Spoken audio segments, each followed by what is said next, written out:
everyone, and welcome to one more episode of Overlap.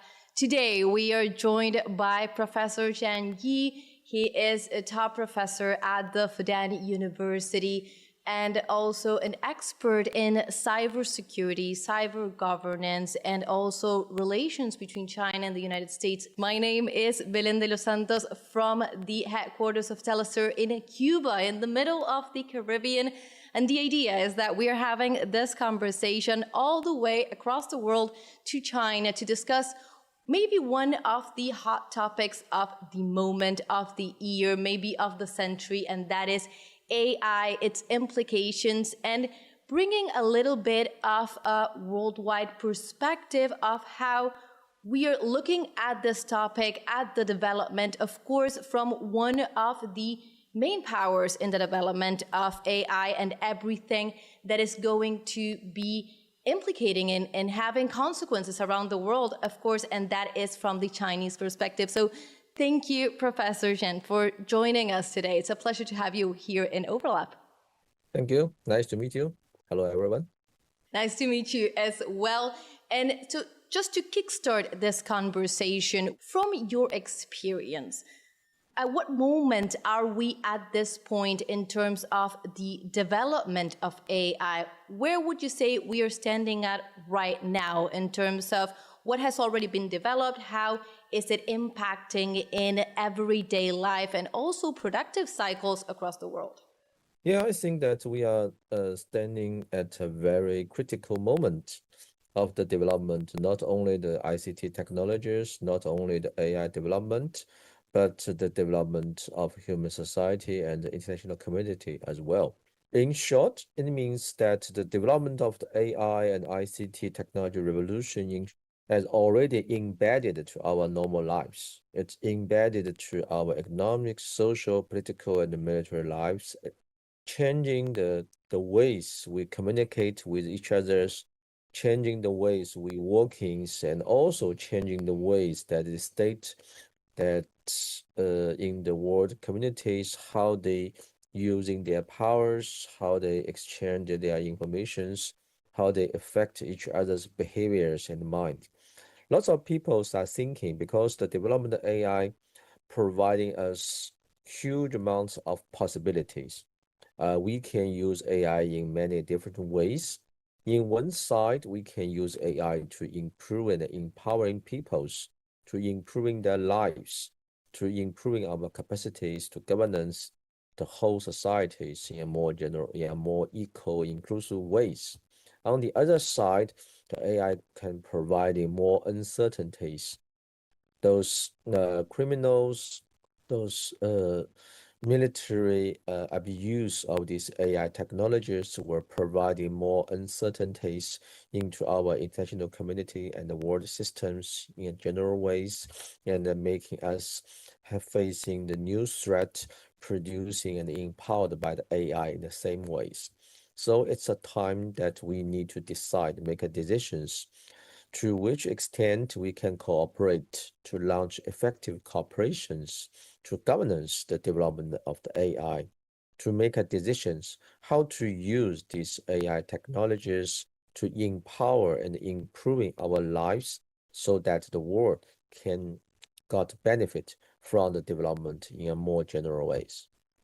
Now, Professor, we have just finished listening to the addresses made just last week at the UN General Assembly, and what you were saying was one of the topics that kept coming out, and also particularly from many voices in the global south that are worried about how this competition in terms of the race of AI will impact geopolitics in general and different aspects of the world. And many were calling, and the UN itself made a call to some of the points that you were saying, the possibility of at least setting up a table to start discussing general rules in terms of cooperation.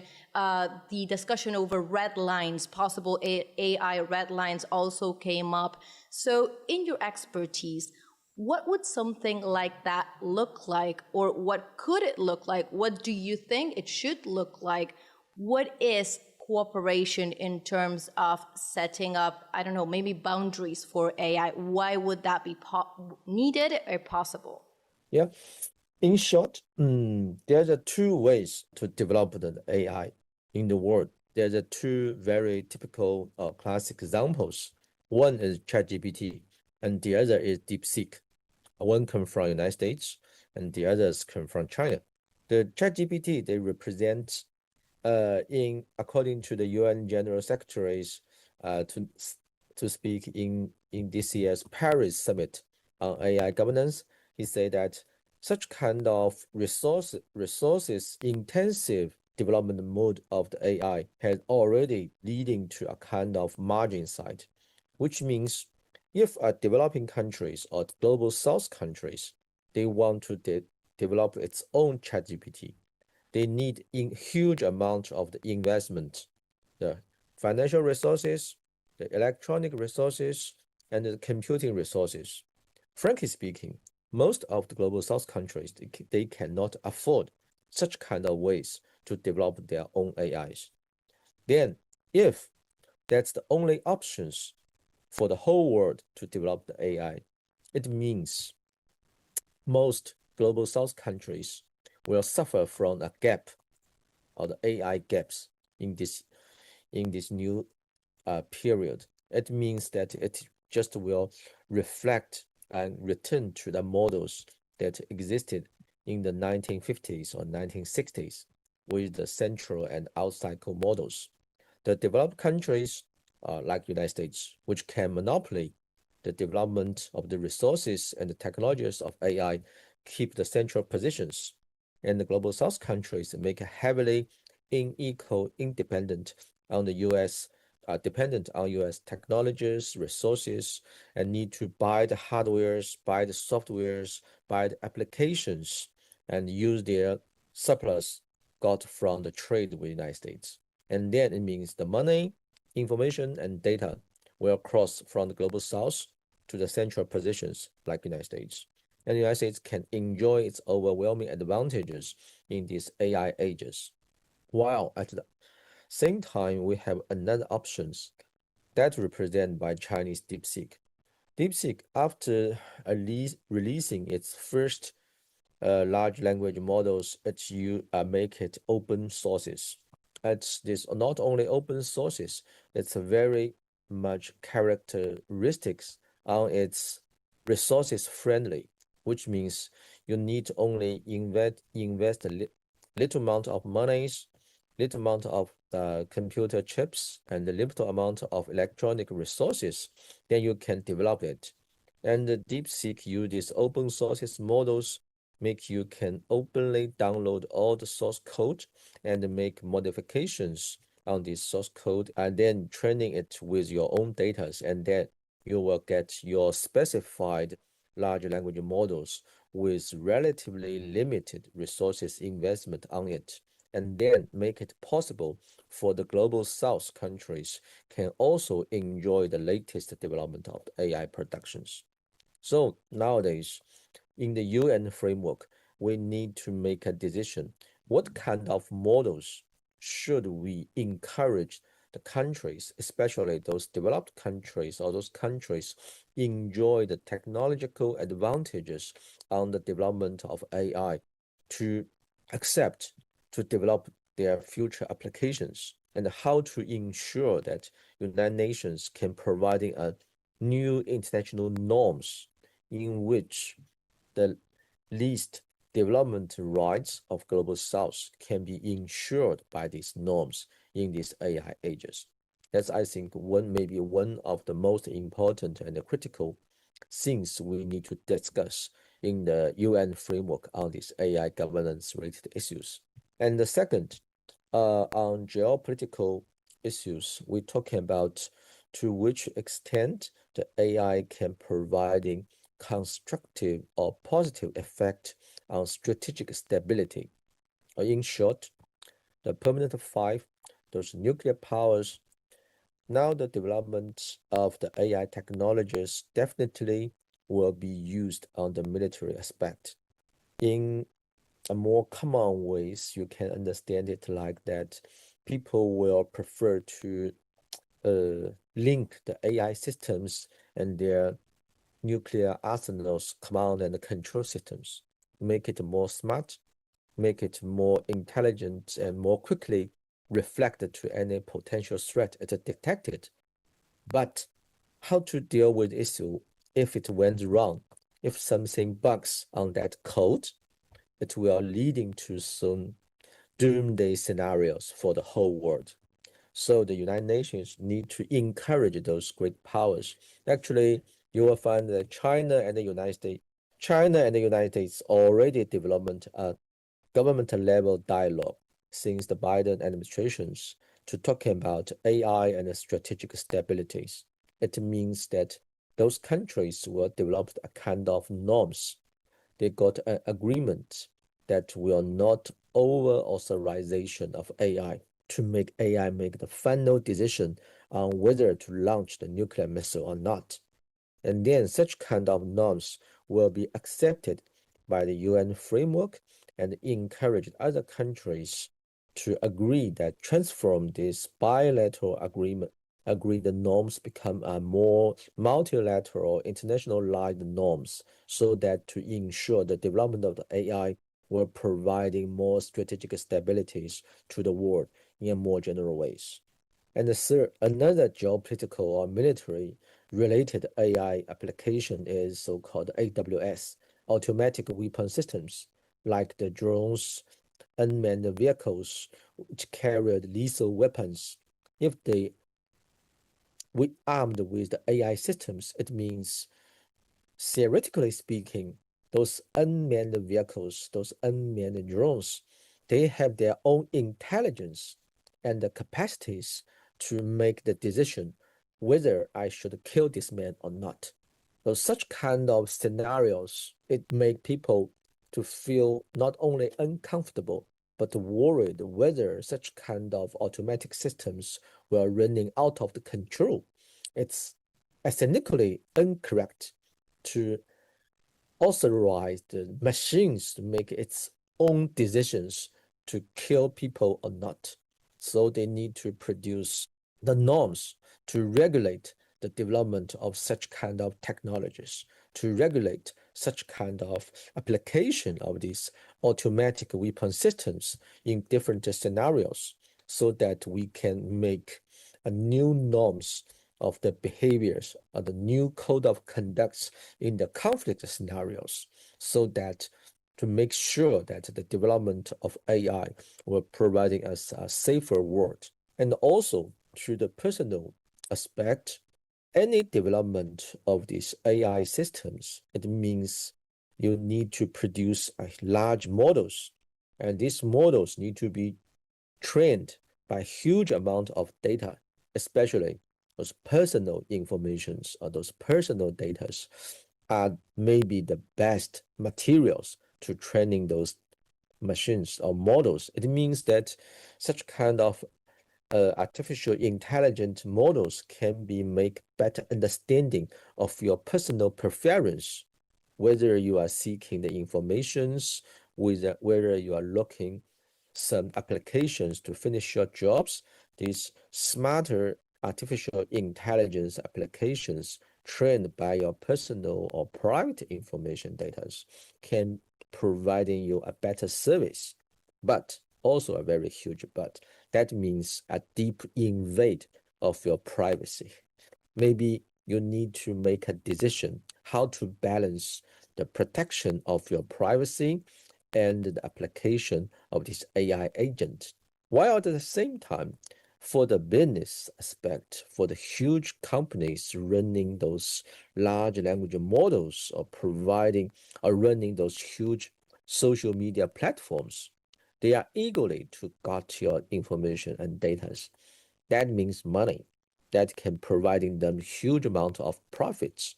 So you need to got a balance, how to launch a balance between a kind of triangles.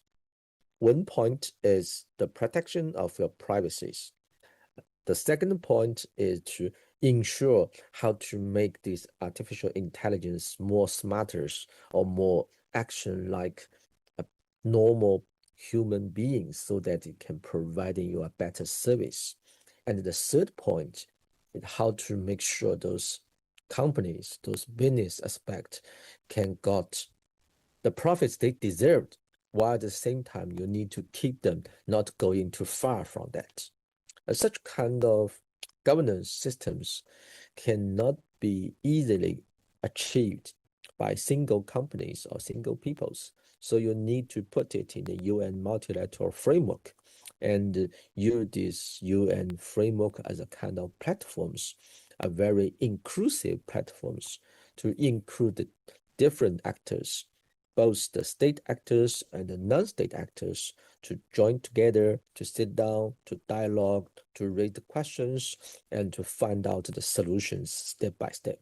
So that's the reason, or that's the most important three things we need to solve in the UN framework to launch discuss on this AI governance. Now, Professor, so many things from what you are saying just bring up so many questions. Of course, we were saying it's such a complex topic and also a challenge to tackle it from a communicational perspective, because so many of these things maybe appear abstract at first glance, and maybe we are always stuck in the same sci-fi images as the world is really moving towards something that is already involved in everyday life. Just picking up from one of the last things that you were pointing out, the possibility of striking this balance between the need to move these models forward, hopefully in a productive sense, but also balance it with the security issues, for example, the use of private data, whom is managing that data, and also what you were saying, the interest behind all of this. Is it a private profit interest? Is it a government goal? Is there some sort of upper coordination being able to perform that balance? Of course, this raises the question that comes once and time again, that has to do with the possibilities of regulation, coordination. What is the role of the state, for example, in all of these discussions? And I assume, and we know that the China model and the US model have also very different perspectives in this aspect.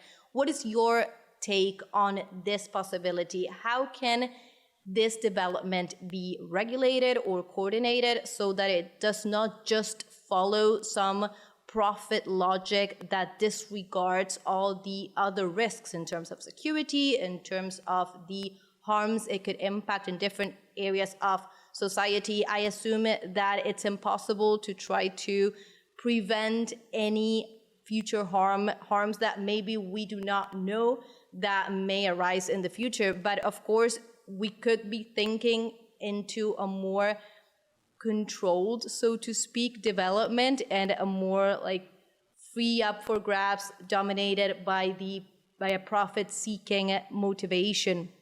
What do you think in these terms, in terms of the possibility or the role of regulation? Actually, I have just have examples, not that directly related to AI governance, but very important, valuable examples to take it as a reference. You can read the latest framework about how to make the TikTok deal in the United States between China and the US. Those delegations, they just got a very brief agreement, and the United States, the President Trump already signed the executive orders to push forward these deals. Since the 2018, the United States talking about how to deal with these TikTok issues. At first, they use a passage, you can name it securitizations, which means they describe the running of the TikTok as kind of national security threat to the United States, and use a highly politicalization ways to deal with it. They just use those very ideological labels to talk about these terms. This company is unsafe because this company belongs to China, and Chinese government is a Communist Party government, and you cannot trust it. So your data in that companies, in that applications is unsafer, is threatened. So the only solution is we need to get those companies out of the hand of Chinese government, and so on.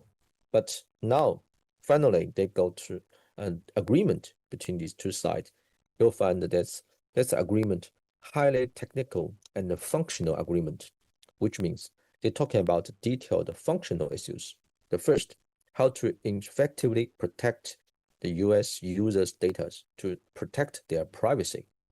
So the solution is data localization. We build a localized data.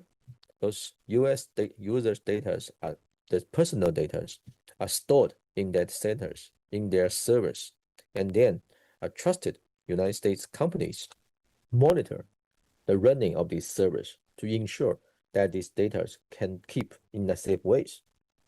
And then we split the operating of TikTok companies.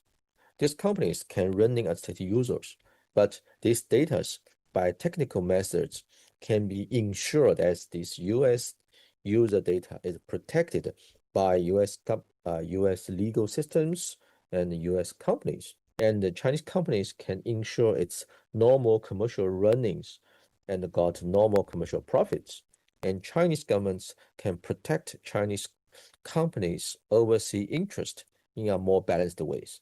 So that's a general examples how to ensure and launch a balanced ways to make it possible to protect the privacy, to protect the efficiency, and to ensure those companies can make profits at the same time, just those AI models.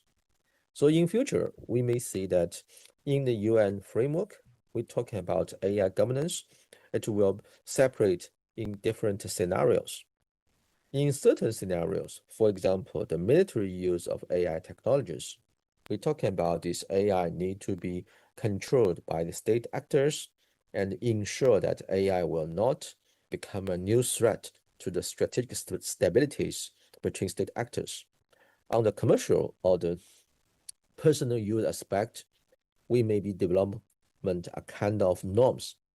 Last year, United Nations just passed a global digital compact in which it has launched guiding principles how to governance personal data, how to governance something like new applications like represented by AI, those guiding principles. And under that guiding principles, we need the members of United Nations, all those companies providing so-called best practice, which means you can development a kind of practice and in different companies and different scenarios and different countries. And in that practice, you will find that maybe we can find technical solutions to ensure the effective protections of personal privacy information data storages in certain servers. And then we can providing some legal requirement. Those companies must fulfill those legal requirements. Otherwise, they cannot take advantages of using these data to get profits. While at the same time, by producing such kind of legal systems, we need to consider those companies need to make profits. Otherwise, it cannot become a company. The company means they need a reasonable requirement for profits. So we need to allow them to use these data. And then by dialogue, negotiation, coordinations, according to different legal, historical, and cultural background, maybe different countries and different regions can got different solutions. And then in the UN framework, we put all these solutions together and finding out a kind of baseline. This baseline means a very limited requirement must be fulfilled in all scenarios. It means that your privacy data will be protected in these very base levels. And then it's providing you possibilities to development your more regional or inside your own state, how to governance these AI applications. Then we will have these 3-level models to development this AI governance practice. The first level is international level, which means the UN framework. The second may be the regional levels. Inside different geopolitical regions or sub-regions, the nearby countries, if they sharing those informations and has very close cross-border data activities by doing business, they need to develop their own more regional standards, how to protect and ensure the security of these cross-border data flows.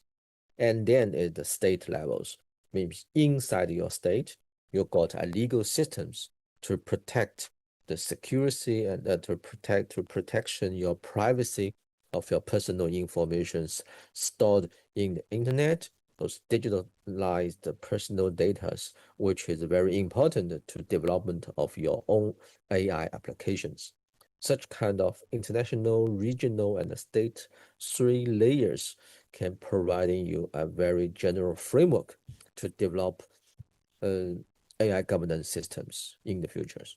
And of course, from what you're saying, this aspect brings together and it continues to call a look into the international aspect and the cooperation between nations. So it seems that such a development, of course, we could maybe say that this was true at different levels for any form of scientific development. But of course, AI is just fostering this need to think in terms of the relations between nations. And that is where the regional, the international perspective is so important. And this is what many countries from the global south continue to come back to, because they know that they are part of that system, but from a different perspective. Of course, you were saying it before, many of these nations do not have the capabilities and maybe will not have it, at least to fund and start from the very beginning, the very large models with the infrastructure that calls for. There are options, as you were saying before, regarding the different forms of adaptation of the open source development.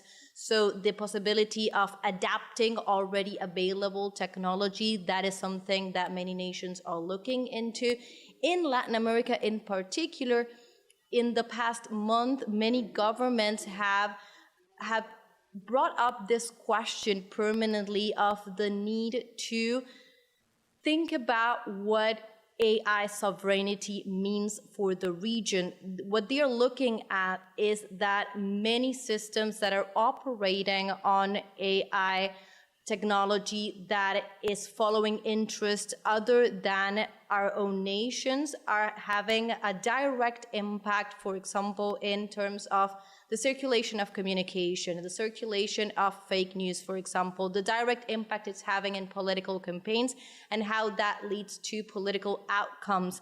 That this has been a very real, concrete thing that has been happening. And of course, many scientists and politicians are looking into this to see, okay, what is happening? What can we do about it? And how do we reframe the idea of sovereignty in this new AI world? So first of all, you before talked about another concept that keeps coming up, that is the AI gap. How would you describe that? What does it mean? And what are the concrete effects for example, a nation or an entire region that is left outside from the possibility of generating its own AI models? What impacts could that have on everyday life? You're talking about very interesting questions. Actually, because I also served as the director of the BRICS research centers in Fudan Universities, so I traveled to Brazil. In the Brazil, I have a very interesting find out. A Chinese company, Huawei, they are doing their business in Brazil. Huawei also enjoys very famous advantages on development of its own AI chips and AI models. According to my knowledge, Huawei launched an online AI school in Brazil, which means it's not only doing business there, it's providing a kind of education service to Brazil young generations, to providing them the technologies. So that's part of the models of the Chinese government's strategic programs, One Belt, One Road initiatives. which means which in the framework of so-called the digital Silk Road. In these programs, the Chinese government are willing to providing a kind of global public goods. I think it's also the last year, President Xi Jinping, the top leaders of China, make an open statement inside China, say that in the 21st centuries, the artificial intelligence is kind of international public goods which can make benefits of all human beings. And according to China's foreign strategies, as the world's biggest developing countries, we believe we have kind of obligations to providing such kind of public goods to the global South countries. According to my knowledge, the question you mentioned is the reality. Most of the global South countries, they don't have enough financial resources all those hardware capacities to develop their own artificial intelligent applications 100% by themselves. They need some helps from the leading actors. And I think China are willing to providing such kind of public goods, which means in this One Belt, One Road initiatives, China already providing the basement for the development of AI, which means that is infrastructures, the road, the electronic power grid, and the telecommunication systems.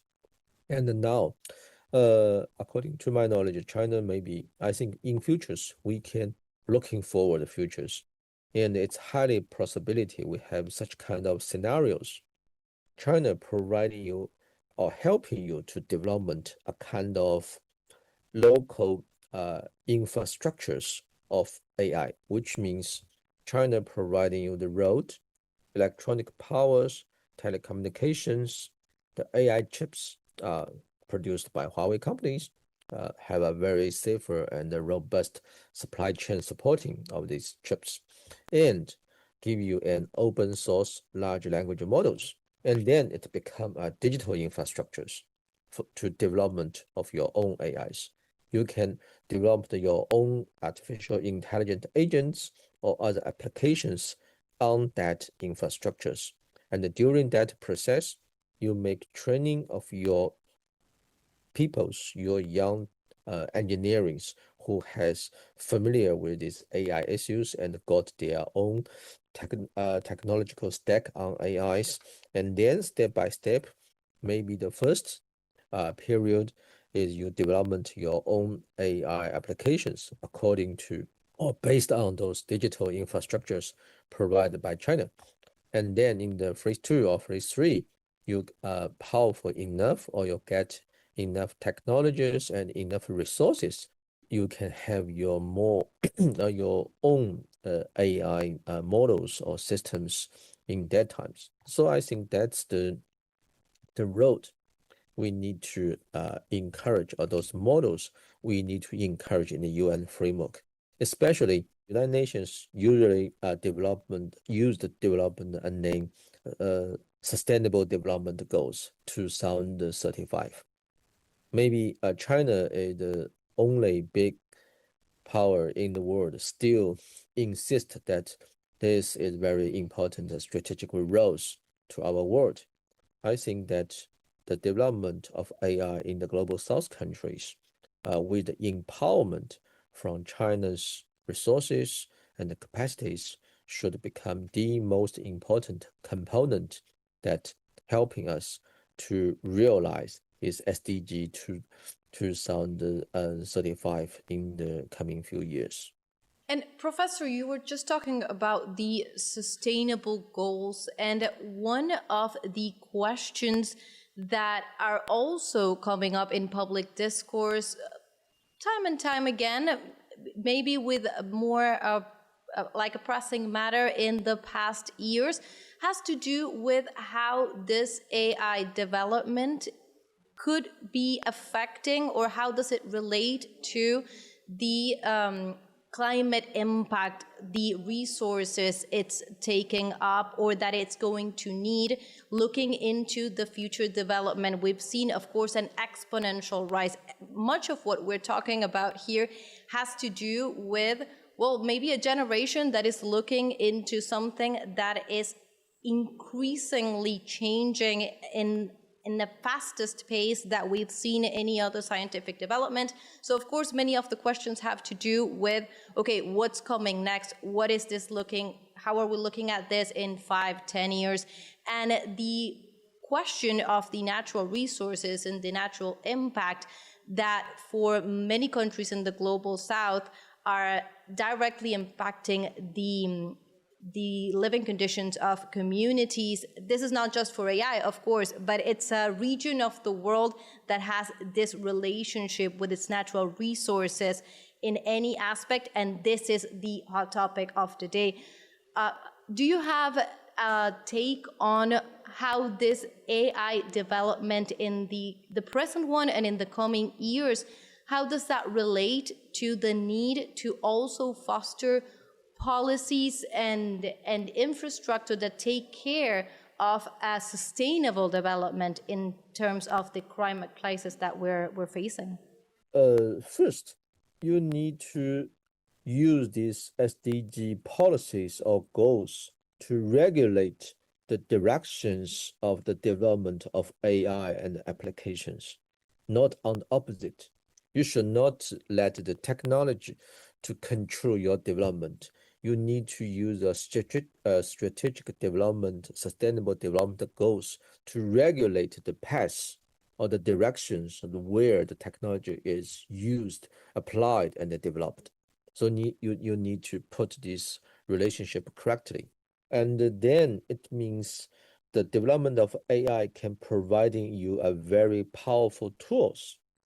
Those tools can help you to make a more efficiency use your digitalized information and the data and transform it into a kind of very valuable strategic resources in this digitalized age, just like oils in the industrial ages.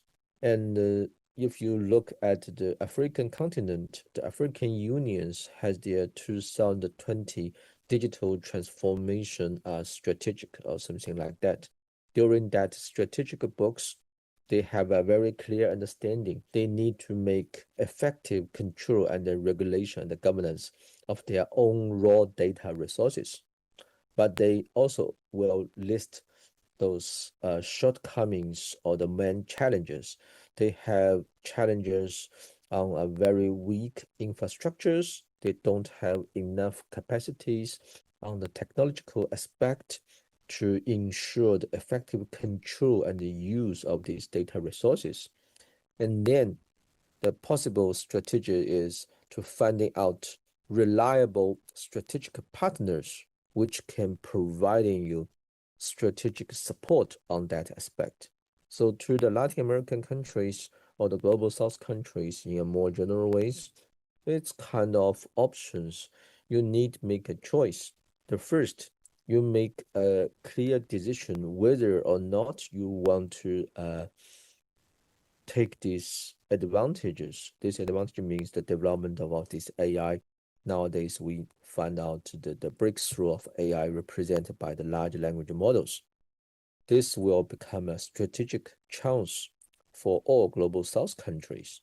If you can got empowerment of these AI applications, your economic development, social governance, and the living standard can hugely improve if you do it correctly. And the second, you need to take advantage of the changing of the guiding principles of global communities, especially in the UN framework. Nowadays, in the UN framework, though we have lots of challenges, but generally speaking, people still believe, and especially the US General Secretary, he wants to push forward the AI governance in a way that is very friendly and inclusive and equally to global South countries, which means the global South countries should not be left up on the AI governance or the AI development. And then the UN can put some ethnical requirement to those developed countries because it's your duties something you like your delegations to help or to ensure that the AI is not a kind of very expensive toys for a very limited VIP clubs. Those global South countries, they have their own rights to equally access to these technologies, to these applications, and got benefit during that process. And I have to say, China maybe is one of the best options while the global South countries think about the development of their own AI capacities.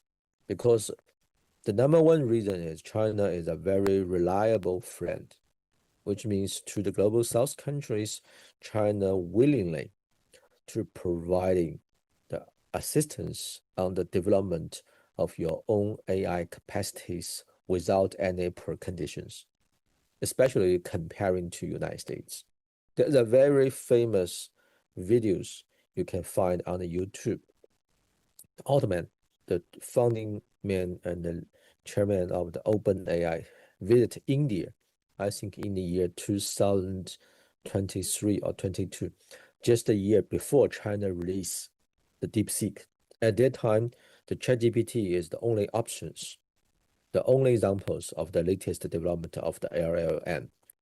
During that visit, there's an Indian scientist asked Altman whether is it possible for India to have its own LLM by investment, for example, 10 million US dollars, and while at the same time you have about 30 to 40 India scientists, very smart people on AI technologies and data issues. The answer of Altman is, please don't talk about LLM if your investment is less than $10 million. It's sending a very clear signals that this LLM, this ChatGPT, is monopolized by this OpenAI. It's a very expensive and exclusive toys. You are not inside these clubs. While when the DeepSeek released, one of the shocking wave is it can train these huge models in a relatively lower cost, which can afford by countries like India or those global South countries.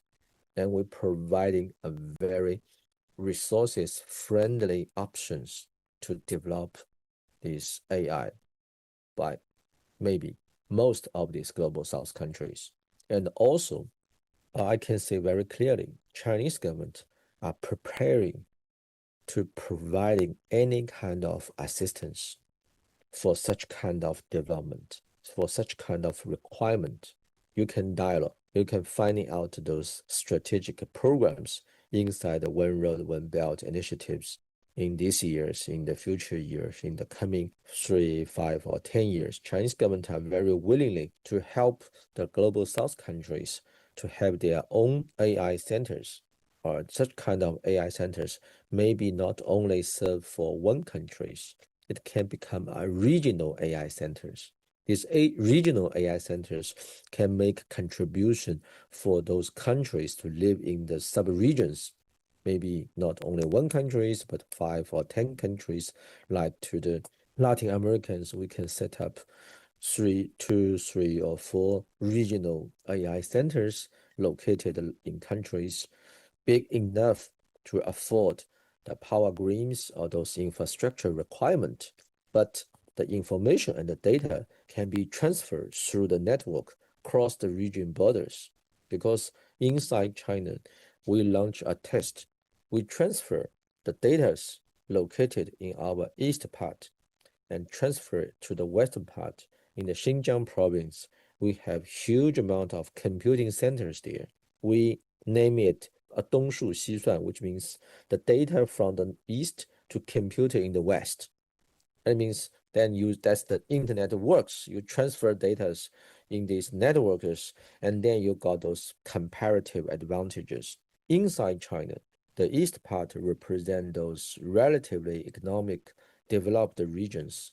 The west part represents those economic and technically relatively lower developed regions. We also understand if we invest AI too much on east part of China, that will lead into internal gaps between the rich and poor regions inside China. That's why China very sensitive for those requirements from the global south countries to develop their own AI infrastructures, their programs, or their applications, because we believe such kind of inclusive development is very important, not only for these countries, but also for AI itself.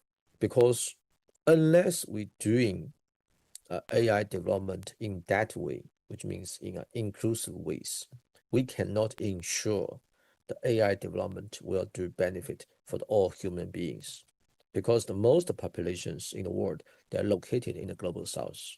It's kind of ethnical and even you can say a kind of international normative delegations to ensure that the most part of the human societies should got benefit from the development of the AI in a more general ways. So many powerful images. I was just resonating so much with this idea of not letting AI become a very expensive toy for just a few. And this last notion of thinking of an inclusive development of AI as the path to go. Of course, from a Latin American perspective, a lot of what you were saying is some of what the experts on the field from this region are thinking about. There are actually some projects that are ongoing at this moment thinking of building on a regional platform the possibility of a model that starts gathering that data from a local perspective. Because of course, one of the things that is happening is that we are taking and applying a lot of the models that have been built on data widely collected on other regions of the world, other languages, other perspectives and cultural parameters. So some of those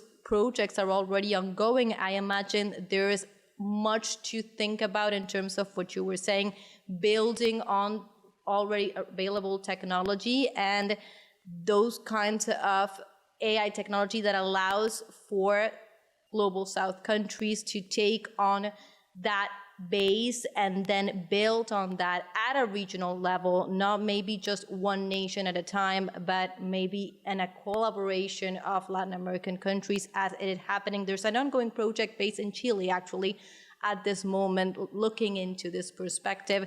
And that idea of inclusive development of AI, I think, is a good one to start wrapping up this conversation.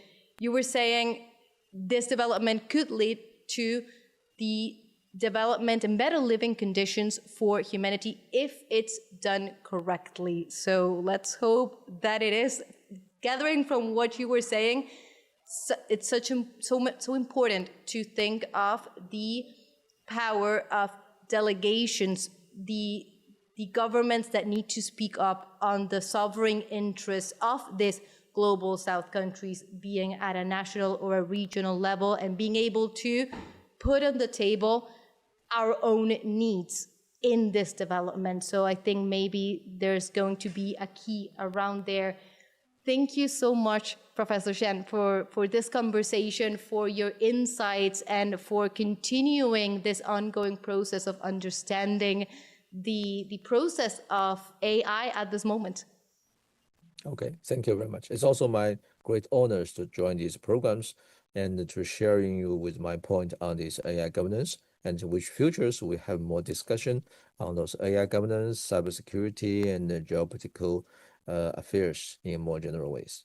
We'll definitely have to. Thank you so much again, Professor Shen. And well, the world and the current state of the world is actually calling for us to continue having this conversation. So we will make a point of continuing that ongoing dialogue. Thank you so much. And that was all for for this new episode of Overlap. So keep joining us for these conversations from across the world. Thank you. That's also my great pleasure to dialogue with you. Bye. What